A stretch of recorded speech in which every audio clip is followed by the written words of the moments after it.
wellness, what our guests really want and what they need. And this is a panel that will be led by Daniel Fryer. He will introduce his panel. Daniel is a mental health and well-being expert.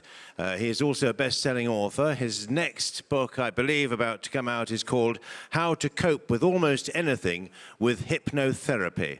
So please give a warm welcome to the host of this next panel, Daniel Fryer. Thank you. Stole my thunder. Can you hear me okay? Lovely. So yes, so this is a mini panel on wellness, what guests want versus what they need. Is there a crossover? Is there a gulf? Who knows? We're about to find out. To help me delve deeper into that over the next half an hour, I'd like to welcome two gentlemen to the stage. First of all, we have Emlyn Brown, Global VP for Wellbeing for Accor, that powerhouse that is Accor. He brings more than 20 years experience into the field, a ton of strategic knowledge, a passion for transforming lives. And as I'm sure you all know, Accor has won a slurry of awards for its wellbeing strategy. And if I'm correct, it sees it not as a trend, but a lifelong commitment, not just to guests, but also to staff. Great. So a good place to work for if you're looking after your well-being. And on behalf of Peloton, we have Daniel Sprung, who is Senior Director for B2B and Partnerships.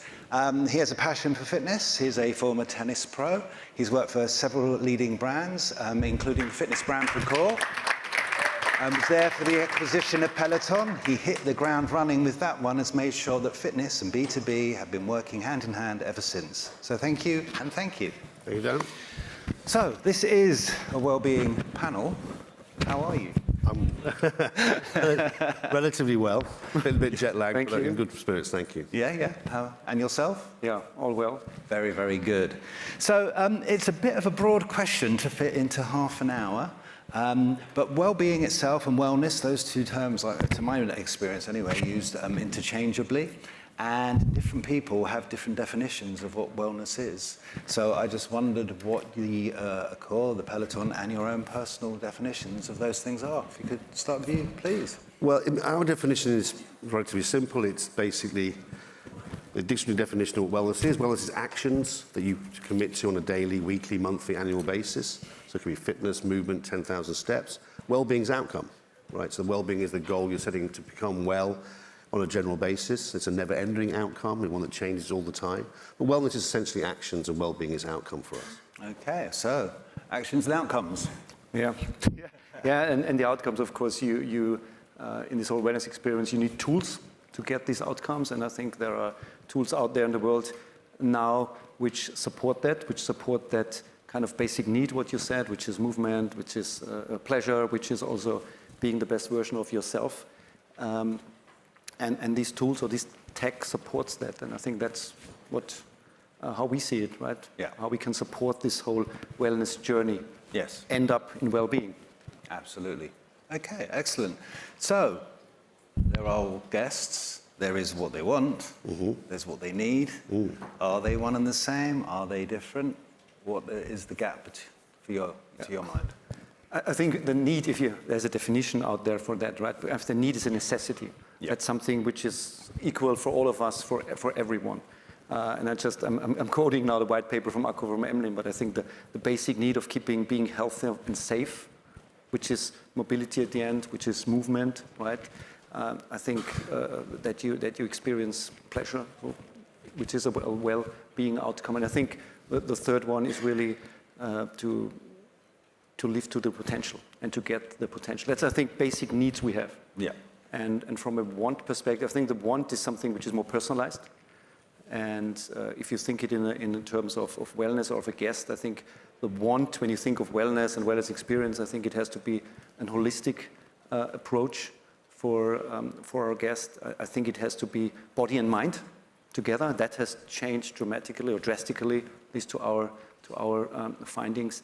And the third bucket, I would say, from a want perspective, is personalization, which in itself, right, to make it real for yourself and to increase the quality of the experience. Okay, excellent. Thank you. Would you agree with that? Yeah, I agree with that. I mean, I think what we want is to look great, feel great, live longer. look better, attract more people, right? These are all the wants we have in our life, right? The needs, should we say, or how to get there, that's where the challenge comes in, because what you need to do is create habit and habit forming, that is basically lifestyle choices. We're constantly challenged by information, by poor diets, by food, by stress, all the different things that impact us, right? So there is a definite gap because, we have strong wants and also strong aspirations to look better, live better, be better to a certain degree. But the way of getting there becomes quite confused, right? Because you've got so much information about wellness and well-being, you don't know what's right or what's wrong, whether you do intermittent fasting or you do keto diet or you do 10,000 steps or you do mindfulness meditation or you do Wim Hof. I get lost with all this information, right? Fundamentally, the need is to bring it back to basics and to concentrate on fundamentals of movement, nutrition, and some form of mindfulness, right? And those three fundamental basics will help you get to, I think, a place of strong well-being. So we at Accor focus much more on fundamentals, less so on fads. But our industry is driven by the idea of what's new, right? What's new in wellness and well-being? And maybe you'll ask me that question in a minute. So I'll answer by saying, forget that, what's good, right? What's good for you as a human being, as an individual? If you focus on those things, those needs, right, then, your wants will naturally come. Yeah. I think, when we were talking before, we also mentioned habits, fundamentals and habits and fundamentals, they go hand in hand. And I know from my perspective, in psychiatry and general practice, they're actually moving away from pills first prescriptions now for people who have need and looking at fundamentals themselves. So it is nutrition, it is sleep, it is exercise. Bring those into balance. Maybe you need therapy, maybe you don't, but they're not looking at the pills first. They're the fundamentals that you're talking about. How can hospitality support that? Just, balance, meditation, exercise, healthy eating, not just for a stay, but beyond. Well, I couldn't think of a better place where people can partake in those types of activities or exercise, whether that's an urban location that can be attracting local consumers and guests into the hotel, to, in a luxury setting, to use facilities that we've normally built anyway for hotel guests. Yeah. The definition of how we create hotels is changing. People talk about Sebastian Bazin very clearly saying, we're building hotels of local community, and then hotel guests can benefit from that atmosphere and that community that we create within that location. Yeah. Everyone wins. I think on a resort, so that factor can happen. I think on a resort location, the nature of a holiday, for me, my belief, is changed. A younger generation or any generation coming in to do a 2-week stay, 25 years ago was fly and flop, umbrella and, Daniela Steele, right? Yep. And then, but now it's constant working, engaged, and also jamming in all the things you couldn't do when you're away for 2 weeks, which is exercise, movement, nutrition, sleep, cultural excursion, etc., etc. I mean, it's a huge thing to do. So hotels play a very strong part in doing that, and the fundamentals of what people want are rest, recovery, because you're actually going on holiday to recover, to go back to normal society again. So things like wellness and well-being and nutrition play a fundamental role in that. And younger generations coming into luxury, their adoption of wellness and well-being is part of their normal life. It's not like some sort of additional add-on or differentiator. It's an absolute given that you're supplying these things. So hotels can play a really vital part in that, whether it's going to be through sleep assistance, through meditative practice, through nutritional delivery, right? Yeah. I think that's really what the future of luxury hospitality looks like for me. Okay. So you mentioned the word community, so I'm going to go back over to Daniel, because there is a Peloton community. What do they want? Yes, and maybe good question, before I come to the community, I think when we follow the consumer, to your point, right, what the consumer really want, we have basically four pillars how we would approach that in the terms of movement, because nutrition is a separate topic, and I think as a consumer brand which serves consumers at home, a home out of home is exactly the right place where you have time, where you can take care of yourself. And when it comes to that movement, you could say we have the hardware basically where it gives an easy entrance on a bike. Everybody can do that, right? It's simple. Then you have the content, to your point, which is not only body, it's also mind. I think so where we close that loop within hospitality. Then there is an app perspective where you have you think of Spotify, right? Freemium app, same at Peloton. All your hotel guests can have a freemium app where they have 16 modalities where they can do workout and where they can do walk in the park, they can do yoga, they can do yoga in the room. And then you have this community, which is important because in the pandemic, what we've learned, of course, everyone needs a sense of belonging. So you need, if you train alone, it's not so cool, but if you train within a community and you have this sense of belonging, and one tool which Tech provides here, or Peloton provides here, is the leaderboard, right, where you can do high five. So you feel like really being live in a class. And that's what we asked also our members, right? We have millions of members, so we are kind of like a huge club, you would say. And we asked them, how would you, your training routine, how would you fulfill them when you're on the go? And they said, 90% said, I choose a hotel with Peloton versus another hotel because I can stay in my habits. And I think these routines are so critical for people today to stay in their habits, and that the holiday is not a break of your habits, but it's a prolongation of your active lifestyle. And so that's why hospitality is a perfect place to do that, or to be part of that. Yeah. I read in a feature a few weeks ago now, there's a statistic, 1.6 million bike rides on Peloton bikes were undertaken in hotels in 2022. I don't know if that was European, I don't know if that was global, do you? Yeah, I know. Oh, excellent, good. That's a global number. That's a global number, what we have, and we know that from an engagement perspective, we have, of course, with tech company data, so we know that how many workouts people do, because for us, it's really critical that consumers engage in sports and engage in movement, right? We had in the pandemic, we had a number, which I think we can say here in the safe room. We had a number that the engagement, the participation on Peloton was 26 per month. Of course, everyone was home, could not do anything else. Now it's 18, which is still super high, and that's how these rides come together. And they do in average 1.3 modalities. So they do a ride, and then they do a little bit of yoga, or they do a little bit of dancing or boxing or whatever they want. And that's the next thing, this having the choice. I think that's the next thing of a wellness definition. Okay. Choices. Talking of next things, I believe there is a next thing in Australia at the moment between the both of you, or your brands, Burn and Earn. Burn and Earn. Yes, Burn and Earn. Burn and Earn. Yeah. Yes. We're working on this, we just said before, for 1 year, basically. Yep. But basically what it is, and I think it was not existing before. So we took the whole wellness program of our core and said, okay, that's an holistic one, and we want to be a part of that at Peloton. And then we combined it with the loyalty program, with the ALL, so Live Limitless loyalty program. And then we said, how can behavior impact this loyalty program? Because what the problem we wanted to solve, we all need guests who come back again, who go on our loyalty programs, who book direct with us, which is the best thing we can have. And when we change then the behavior that our guests do more sports or do more movement, simple as that, simple, during their stay, they're happier, they feel better, they're more likely to come back, they're more likely to spend more also. I think there are also numbers which you most likely can refer to. And we're doing this now for 1 month. Yeah. And the numbers are crazy. We have where we do it in Australia, where we had kind of Peloton already in, and now we do the loyalty program. It's almost 90% more usage of sports, mainly in that Peloton, but basically of sports. And this is really dramatic. So we will stay on that. And that's, I think it's the first program where you exercise and you get loyalty points. So, I mean, we're replacing governments now and nudging people towards exercise. Fantastic. Couldn't be more. That's what exactly.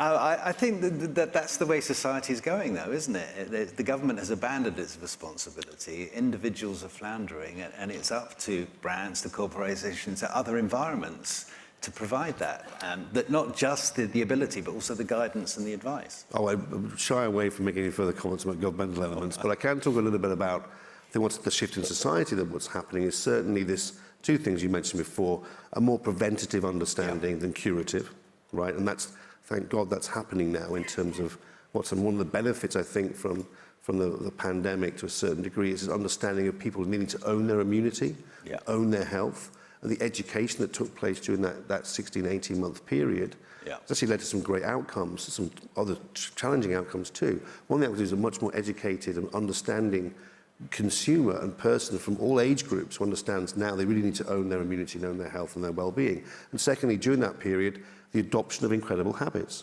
right? So that you had an 18-month period to adopt habits. And they could be Netflix and M&Ms. That happened for me, for sure. It could also be 10,000 steps and walking and meditation. Those habits have stuck. right? So our guests coming to our hotels now are coming with significantly stronger habits for well-being than before. That's a great thing. We know that 4 out of 5 of our guests, irrespective of the brand, from an Ibis and F1 through to a Raffles Old War office just opened here in London, are taking a step every day to improve their health and well-being. So we need to meet that demand, and at the same time, they're expecting to be challenged and to exceed their wellness goals while they're on a property. So these are all good things, right? Wellness is an incredible element for hospitality because it creates this idea of push and pull. So the push factor is, I need to get better, I need to lose weight, I want to get in those jeans, et cetera, right? I'm worried about stress, I'm worried about work. And that's pushing you towards doing well-being. And then the pull factor is the aspirational element. I mean, the incredible social media aspirations you see of, a pop star with a green juice with a six-pack abs coming out of Barry's boot camp on a Saturday, right? Or the yoga headstand movement that seems to dominate my Instagram feed every single day, right? And that's the aspirational piece. That's a very interesting consumer dynamic where you've got the push and the pull happening at the same time. That makes wellness a really fantastic tool for driving, call it heads on beds to a certain degree, if I don't like that term, but driving people to come. It's a really strong profit driver for hospitality, particularly the luxury end of the segment. Yeah. Is it also a strong driver for that loyalty? I mean, incentivizing loyalty is nothing new. Exercise as a way of doing that do you think that's got longevity? Yeah, I mean, we did a lot of research with NACO as well about well-being. We released an ROI white paper because this subject of wellness can be very wishy-washy, like a lot of different things that are going on, and try and boil it down to some really key understandings for our ownership. Okay, and so I think the 3 main things we picked up was wellness travelers spend more money than average leisure travelers, right? So it's about 56 to 60% additional spend per stay if you're participating in wellness and well-being than if you're not, right? Longer stays, more suite reservation bookings, right? Secondly, bigger spread. The number one sort of CX that we did was that those guests who were most surprised and delighted are participating in wellness and well-being practice during their stay, right? So you've got this incredibly powerful word-of-mouth person going around talking about their incredible stay through well-being. And thirdly, the social media conversations, 8.5 million Instagram conversations per month about well-being of some kind. Now, you can't ignore those 3 stats when it comes down to, what is the EBITDA or the ROI of wellness, right? The ROI conversation has to change within our landscape to say this is a highly aspirational, highly powerful movement, right? Not some trend or some passing element. It's been around for thousands of years. What we're now seeing is a massive movement of this across all generations and demographics. Yeah, absolutely. It's not a trend, it's a movement, it's a strategy, it's a lifelong commitment. A little while ago, you said it's not so much about what's new as what's next. What's good? Or what's good. What's good? What's next? Well, what's good is, I think, within our landscape, hospitality, I think that I would say number 1 priority for us, I think most hotels would be how we tackle nutrition. So I think the next conversation piece, so let's say 2 years ago it was about plastics, right, from a CSR and ESG perspective, and that's gradually been a significant change being made. We have a massive responsibility within our industry for social responsibility and CSR initiatives. The good thing is, from a food waste point of view, so food waste is probably a big tackling point. I think that, though, the centre point of nutrition will be plant-based and vegan-based food. I think we're not meeting the needs of our consumers and guests when it comes to dietary requirements in hotels. That's a significant change. I'll give you an example. If I go to a hotel and ask for kombucha or some form of protein shake, people look at me like I'm an absolute alien, right? And that can't be the case because I can get that on the high street. All right, so there will be a significant change on nutrition, right? Moving away from a sort of sugar-based system that dominates most of our hotels and properties to one that's going to be much more ESG and CSR dominated, reducing food waste and placing plant at the centre of the plate. Yeah. That's the next 3 to 5 years. That's a major shift, I think, for hotels. I think the sort of second area would be, let's call it sleep, right? Or recovery, for want of a better word. We're in the sleep business. We need to own that in a far better way from a design, development, technology perspective, incorporating all the great tech we're seeing from Newcalm and apps and so on and so forth, but also room design, air quality, EMFs, cut-off switches, et cetera, and removing down all the ambient light. So if I turn the lights off in a hotel room, there's more light on when I turn the lights off than there was before, right? So that's not a good way of us helping to encourage sleep. So these are the things we're talking about internally to get back to those fundamentals of the human experience, which is, again, nutrition, sleep, recovery, and then some form of mindfulness. You know, how can we encourage people to be more mindful during their stay or in their daily practice? Lovely. Peloton also does mindfulness as part of the program, doesn't it? It's not just a bike, it's not just a treadmill, it's not just a rowing machine. There's more. Yeah, there is more. That's why I said at the beginning, I think there's the want is, and also the need is for consumers is the body and mind. Yeah. And you need this with 16 modalities, right, where you could do hardcore training, and you could also do sleep meditation for 5 minutes. I think when you think what's coming next and what we are working on, then it's really basically to make wellness experience accessible in a way, if it comes to movement or to body and to mind. And I think this accessibility, like hospitality is the best partner for that, to make it accessible, because people, you know, you can do it in a safe space because you have your bike or yoga in the room, which was also a trend post-pandemic, to be in your safe space, because not everyone wants to go to the gym, as we know, and be exposed. And you could do it in the gym, or you could do it as well outside. And what we are working on is basically really to motivate and to make it easy for members and for new consumers to really do their sports or do their sleep meditation or do their yoga classes. Yeah. I think that's a critical thing, because the more easy we make, the more motivating and entertaining we make it, the better it is, and the more people use it, and the better life they have, right, at the end. And that's the thinking.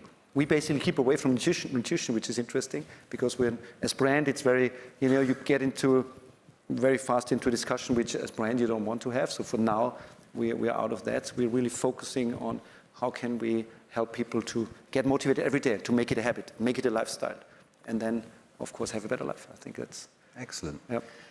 Also, you were talking about the diet angle, so we talk about vegans, vegetarians, plant-based stuff. That leads into something that we were discussing earlier about you can't talk really about wellness anymore without talking about the environment, without talking about nature. I mean, nature is essential to our mental health and well-being, and I think it's something we're cottoning on to more and more every day.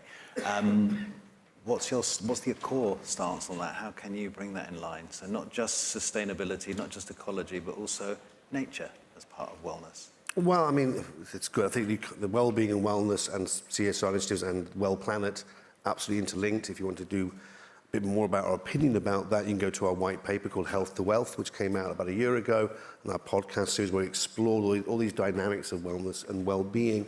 I think that, you know, encouraging people to experience and be part in nature and be part of nature is a significant part of what we do, particularly with our Fairmont brand, you know, which happens to be in great locations that are, you know, I was in the Rockies in Banff a short while ago. I couldn't think of a more better place to be experiencing well-being than in our Banff property with Fairmont and Lake Louise. We're very fortunate to have that. And during that stay, we're encouraging people to be outdoors, be active, go on nature trails, go with nature guides that we've actually got to engage with them.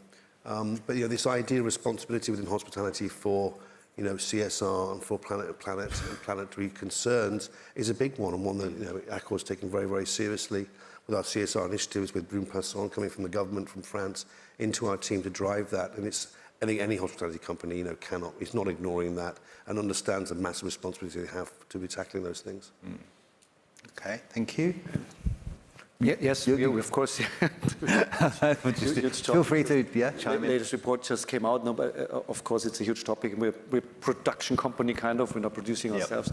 But I think two massive things which are just fresh out now. What we are doing when we produce, we use green energy. Clear that, I mean, that's a given. But the bigger impact, I think, what we did with better planning is we reduced our effort by 95%. Which is massive for a company which is just delivering so much stuff. Yes. And that's the key thing. Key two things to that, I think, in that story. Okay. So obviously it's a trend, it's a commitment, it's a lifelong strategy, it's all these things and more, it's a movement. But none of these things would exist without data. We're a very data-driven world. You've mentioned personalization, but there's also this thing called hyper-personalization. You talked about it before, I believe. What is it, and how does it help? In our world, from a Peloton perspective, it helps that when you, for example, go to hospitality, and you're a member and you go there, we created a software that we supported by tech, of course. We created a software where you're back in your own world. Yeah. So you're back on your platform. It's almost like training at home, which is one thing. That's your training.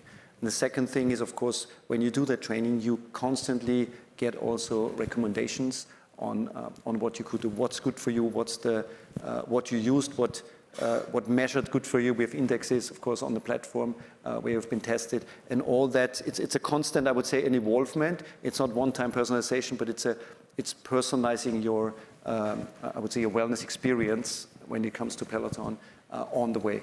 And I think that's the key thing. That's also the key thing where we think tech is supporting that, because it has to be then seamless, of course, for the consumer. It has to be easy to use, entertaining, and all that stuff together then creates your personal experience, which I think is critical to stay on it, right? And maybe one thing also, because we're talking about retention in the Accor loyalty program before in Australia, with Peloton, all we do is, and all we want is that people stay with us. Same as you in a hotel, they come back, right? And with a churn rate, which is 1%, which is, I think, incredibly low, as you can say, but that's all the things we do to keep people motivated, and as long as they do their habits, they stay. Are there any plans to broaden out Burn and Earn? Or is it Burn and Earn will certainly broaden out into the States and into UK and into Australia's a Germany. long way to go for an incentive. Yes, it is. Yeah, but it's a long way to cycle to get the points to get there. So it could be actually quite a good thing, all in all. Quite the ride. We talked about hyper-personalisation. I think one interesting point that's sort of a real gap right now is about all the data we actually carry around about our health and well-being on our wrist doesn't go anywhere other than to ourselves, right? You know, if you go to a doctor and they say, no doctor's ever said to me, what's your Apple Watch saying for the last 30 days, or what's your Whoop saying about your sleep? That's the data gap, right? So there's a massive opportunity to be hyper-personalised by using the data that you carry around, and I'm sure 90% of the people in this room are wearing some form of trackable or wearable, right? Okay, no, maybe they're not. But I'm sure they are, right? So taking that data, so for example, at our Old War Office, where we've got a more high net worth membership component there, we're actually working with Whoop in order for us to allow us to give it to our members to track their data with their permission, right? To also really tailor make their program and their activity. So the next step for spas would be coming in and having a consultation where we're looking at your data with permission to tailor make that treatment to you. It's really a very, very simple step to take, right? Number one. I think number two, there's nothing more hyper-personalized than a 90-minute fantastic massage and body experience where a human being is more attuned to another human being's energy and feel to deliver and create an incredible human touch experience, right? And I think the value of that is going to increase exponentially in the next couple of years, right? When people really understand the power of healing, the power of touch, that is hyper-personalized. There's no more hyper-personalized experience than in a spa than in a hotel, right? If you think about it in those sort of basic terms. So, yeah, that's some context there. Lovely. Actually, let's find out. Hands up if you do have a smartwatch on and it's got data. Keep your hands up if you do watch that data and analyze it. So, yeah, it's quite important, isn't it? We use it. Are we taking questions? It wasn't part of the program. We can if we want. Okay, let's take questions. Before we do, final thoughts then. We've been talking for a good half an hour about what guests want versus what they need. Closing thoughts before we take questions. I think that the power of well-being and hospitality is untapped, and we've got a very, very good 10-year ahead of us to meet our consumers' needs. Awesome. Thank you.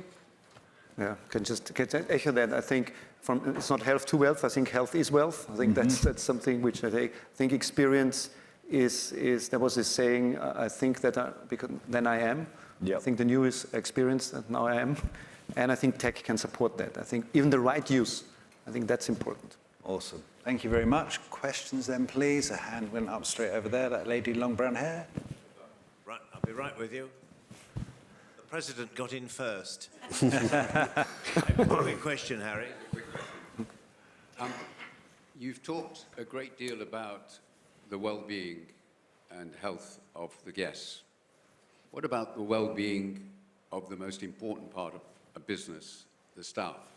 Their well-being their nutrition and exercise. A good leader of a business will create a culture where that is important.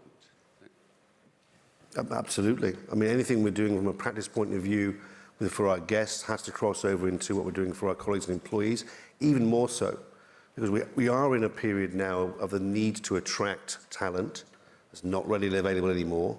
We're 20 to 25% down globally on the needs within our industry. Those figures are very, very clear. They're not coming back. They will not be coming back to the classical way of us operating and running hotels. What will attract them? Designing back of house, like we design front of house, with more purpose, making sure we've got meditative areas, making sure we're feeding and fueling and nutritioning our colleagues in a better way, looking at their overall mental health and well-being and how they're actually being fit and encouraging and nudging fitness to a degree.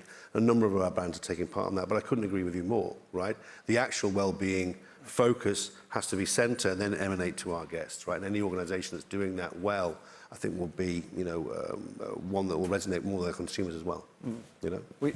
I have one thing to that, because we launched in US already now. It's a program which is called Corporate Wellness, which it goes exactly to that, what you said, because our research said that 60%, especially of the newer generation, you would say, right, for them wellness perks are more important than money, because they want to exactly live this healthy life.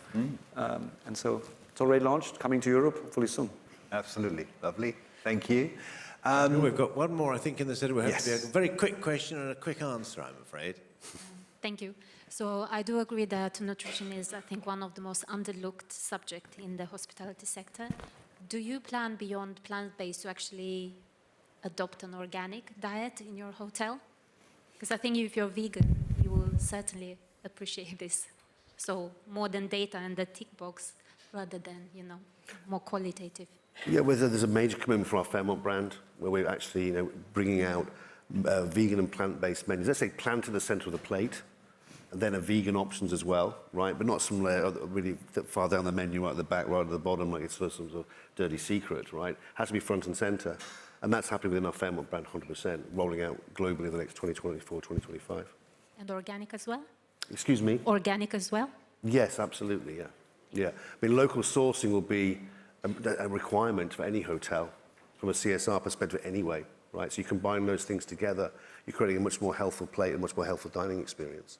And I think that's going to be probably for me, the big topic of well-being will be about nutrition and food. It's the easiest way of actually helping and supporting the health and well-being of our guests is through the plate, right? And so I think that's going to be a major topic for us going forward as an industry. Excellent. Thank you. I think that's all we have time for then today. Thank you very much. Yep. Thank you very much. Thank you very much. Thank you very much for your time. Thank you.